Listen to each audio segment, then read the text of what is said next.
So we started this day two training by teaching how to train openings.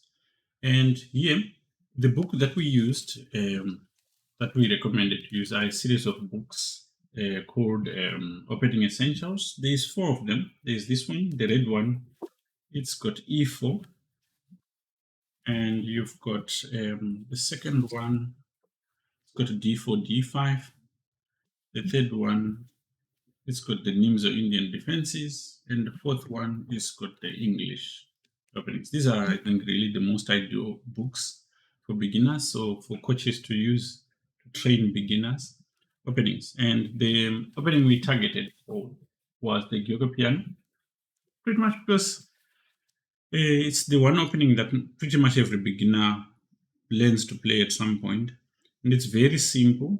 But what I do like about these books is that they are very wordy. There is a lot of words in the process, so a trainer's not gonna get stuck because there's no explanation. Here you get the history of the opening, where it comes from, what the intentions are, and so on. And it's not a lot of lines. And immediately after, there's examples of games and so on. So in the Guioco Piano, it starts by giving you the lines after e4, e5, knight f3, attacking the e pawn, black defense. We play this move, bishop c4, introducing the possibility of either the Guioco Piano or the Italian opening or the Evans Gambit. After bishop c4, bishop c5, it stops at d3, and here it goes into the explanation of that, like this is the Guioco Piano. It's not the Italian game, which is characterized by here, white playing c3. Here, uh, white plays d3, which goes with the name, the Guioco Piano. It's a slow opening. It's not a fast opening. White wants to complete his development and castle, and then get his pieces into the game. This ties in when we get to the principles, what opening principles are about: developing your minor pieces, castling, and connecting your rooks.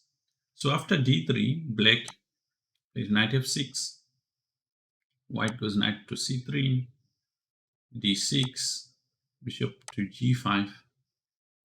And here, you see a lot of mistakes at junior level here. After h6, a lot of people will play bishop h5, bishop h4, but this is a mistake you have to take here once you've played bishop g5. Bishop h4, because black hasn't castled, runs into g5, and it is white who's in trouble in this position.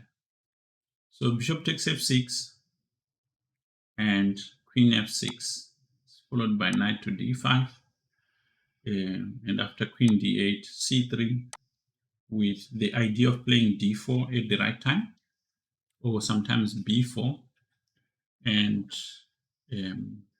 you've got an interesting battle ahead. After d3, knight f6, instead of knight to c3, sometimes white can play c3, and after d6, castle, and here black goes a6 to create an escape square for the bishop, and after knight d2, castles, h3, and you leave it at that, and you get the student to go and test this idea out. Doesn't matter whether he loses or wins, but the idea is that he starts actually learning different kinds of openings and their names and what they are about. And at the right moment, when student reaches it, it will become very handy.